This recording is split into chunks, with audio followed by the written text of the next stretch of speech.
Indeed not, Emily. If you look behind me, you might be able to make out a giant American flag suspended from two cranes. Under that, somewhere, is the stage from which Joe Biden is due to speak sometime tonight, we are told, in prime time. That's in a couple of hours' time, presumably.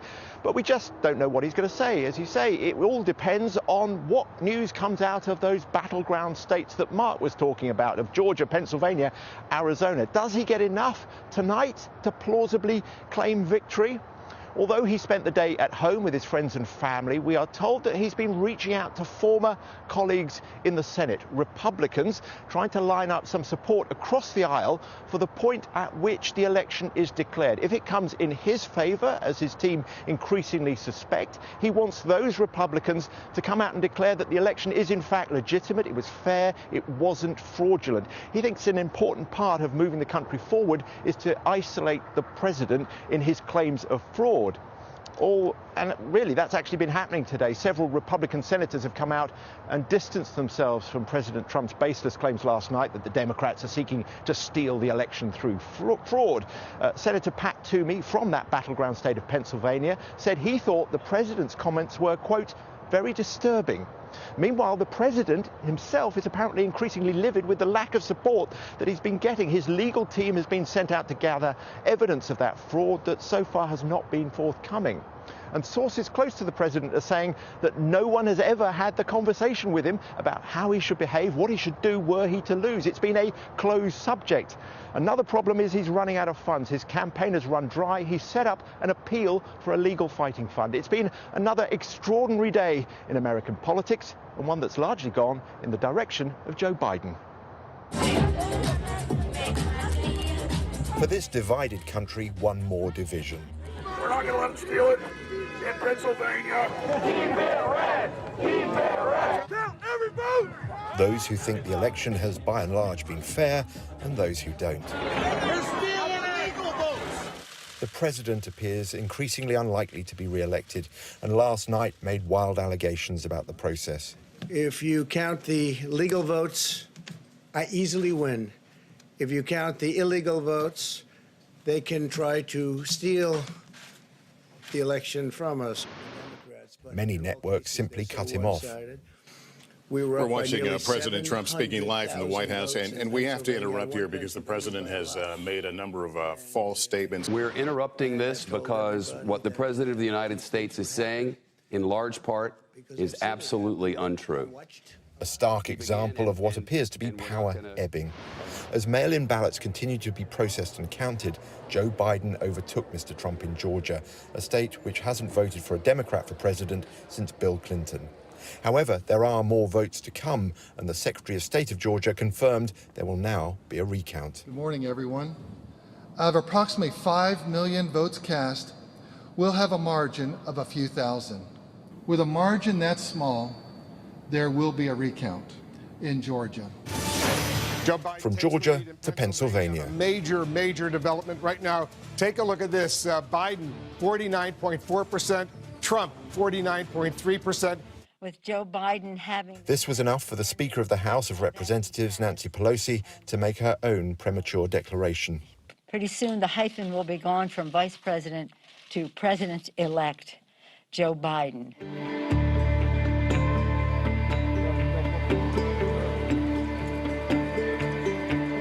In Delaware, Joe Biden has been a frequent diner at Angelo's Luncheonette.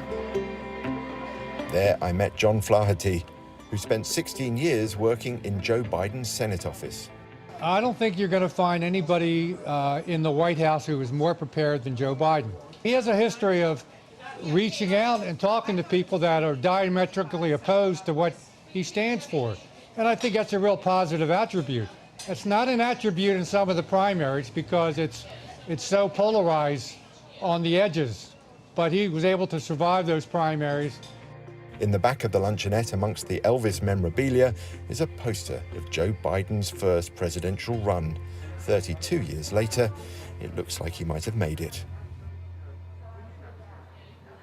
David Grossman there. Well, joining us now, Mick Mulvaney, former White House Chief of Staff to Donald Trump. Soon we're going to be joined by Bob Casey, the senior senator for the crucial state of Pennsylvania you're just hearing about. Mick Mulvaney, I wonder what you make of people from your own side, whether it's Pat Toomey saying it was very hard to watch the president's words last night, or Mike DeWine, the Ohio governor, saying we as a country accept election results, or John Bolton saying we're facing a character test. Is it hard to listen to the president make a speech like the one he made last night? Keep in mind, John Bolton and the president famously don't get along, so you can throw that one out. But to your point about watching the speech last night, look, I watched the speech last night along with everybody else, and I heard the president say if we count the legal votes, he's going to win. If they don't, he's got a chance to lose. I'm willing to believe that.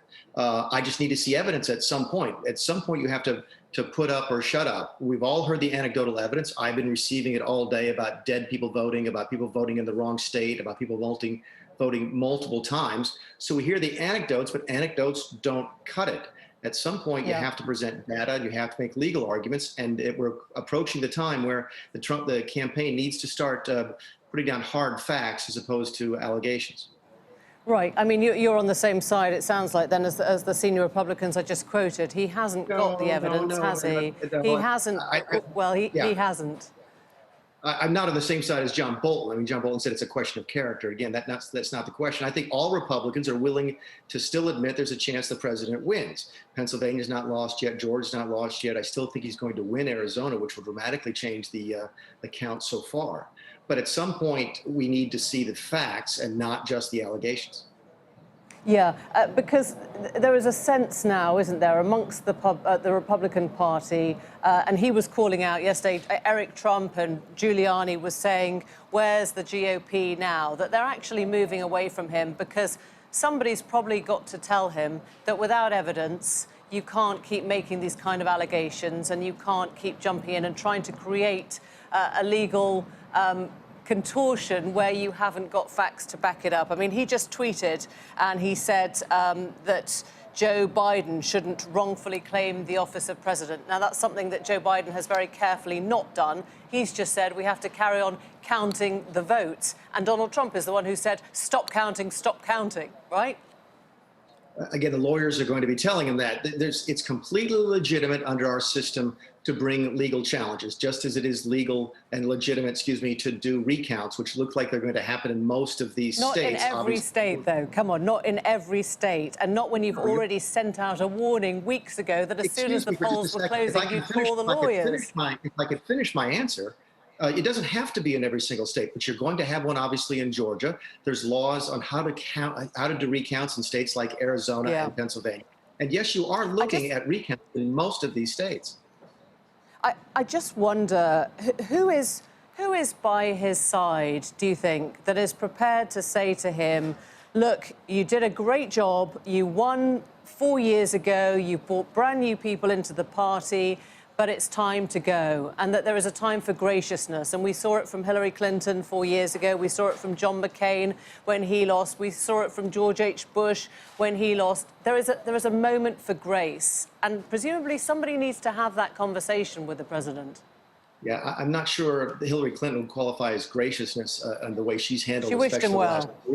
But to your point, she wished him well, and she conceded. Yeah. The inner circle at this point would be most likely, when it comes to the president, the family. It would be his adult children, the first lady, and some of his very closest business friends and associates. That would be the folks that he's turning to for advice in this very critical time, to answer your question. Let's talk to Senator Bob Casey. I think the problem is, Bob Casey, is that everyone is sort of acting like this is a done deal. And the point that Mick Mulvaney made is it isn't actually a done deal, right? I mean, how confident is the Biden team now that it's all over? Well, I'll just speak from my perspective. I know I've won 6 statewide elections in Pennsylvania, so I know a good bit about the state. And here's the reality. Joe Biden's ahead now in Pennsylvania. His lead will continue to grow. It's inexorable. In terms of the mail-in ballots, he's going to have a lead that I think will be substantial enough for a determination about when networks or news organizations make a call, but that lead will also grow. So by the time there's an official count, and that is always later, and the number is always higher, I believe, based upon the data I've seen and folks whose data crunching I trust, that the margin will be either north or south of 100,000 votes, which would be well above the 44,292 the president won by. And that was his official number. The million-dollar question, Senator, because you're right in the heart of things. You wouldn't have any sense of timing on that, would you? Because I think from about 9 o'clock this morning, when Joe Biden looked as if he was taking the lead, everyone's been on that knife edge, but it's not clear, right? Well, I think part of the problem was since this morning, the counting slowed down for all kinds of reasons. But that's just part of the process. I don't know when there'll be a margin that will be high enough for people to think that it's reached the point of making a determination about the race. But I have no doubt he's going to win, and I have no doubt that it'll be when all the counting is done in that range. I don't know if you heard from Mick Mulvaney a few moments ago, but the fact is that Donald Trump made a speech last night, which certainly some on his own side and maybe half the country, i.e. the people who voted for him, will have taken at face value. So I wonder what any future Joe Biden presidency does with that. Well, I don't know.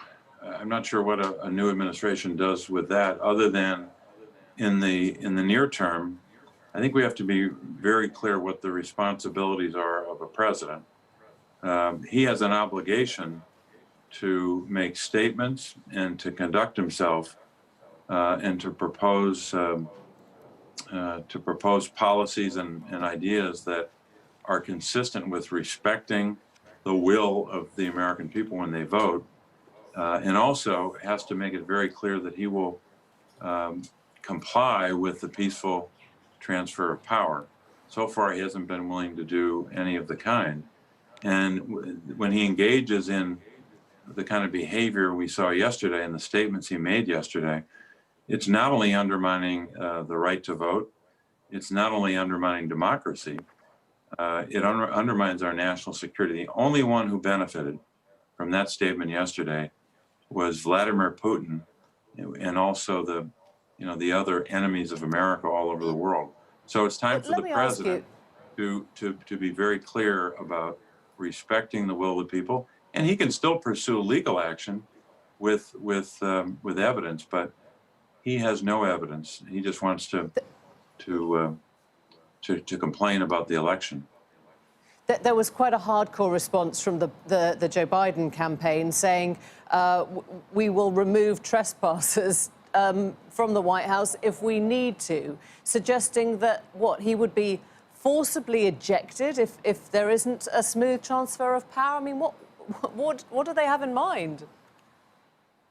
Look, all I know is we have a Constitution, and at some point in the life of a public official, there comes a time when that individual is either going to walk alongside with the Constitution and support it, or he's going to try to stand in the way.